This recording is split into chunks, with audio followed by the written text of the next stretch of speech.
You've seen the desperation in New York. Thousands of people sick from coronavirus and not nearly enough ventilators to save them. It is a life-saving machine, but with COVID-19, doctors are becoming increasingly reluctant to use it. FOX4's Linda Wager explains why.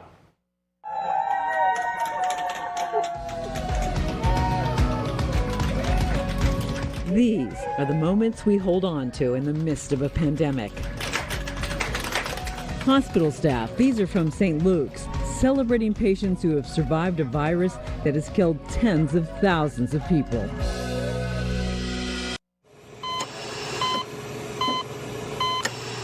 In the first horrific weeks of the coronavirus, many of the very sick ended up here, hooked to a ventilator, unable to breathe on their own. Mechanical ventilation is a treatment of last resort. The pulmonologist and critical care Dr. Gary Salzman knows ventilators save lives. It did for Rhonda Fletcher, who started gasping for air minutes after having a bad reaction to an allergy shot. And my face was swollen up and it was red, pink as the shirt. She spent the next 6 days hooked to a ventilator, unable to move.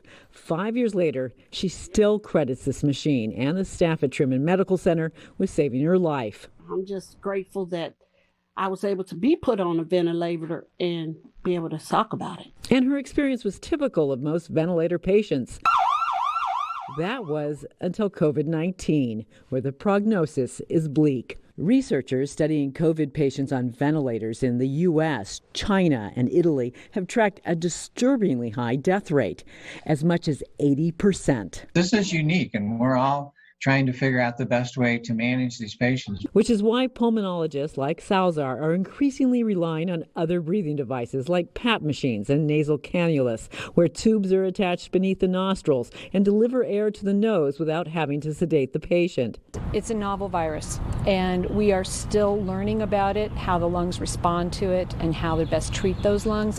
Amelia Fitzpatrick, pulmonary and critical care doctor at St. Luke's, cautioned that some of the bad outcomes in New York may also be the result of hospitals so overwhelmed with patients they have limited care, something that hasn't happened yet in the metro. So we're able to really focus on each individual patient as they come in and make the ventilator changes and sort of make adjustments depending on what how their lungs are responding to the virus. Because of that, she believes the success rate is far higher here. Although she didn't have an exact percentage, she could point to COVID patients like 82-year-old Lanny Wilson, who spent a week on a ventilator and is now home with his family in Indiana. But there is no dispute that if you can treat patients before a ventilator becomes necessary, the better chance they have of surviving. That's why this device is gaining attention, an oximeter. You clip it to your finger and it measures your blood oxygen levels.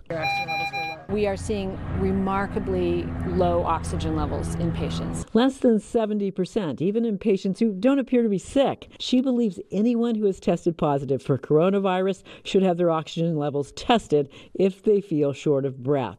She said that should be the new standard. So my oxygen saturation is 97%, and that's normal. The goal is early intervention, giving patients the best chance to survive. Linda Wager, Fox 4 News.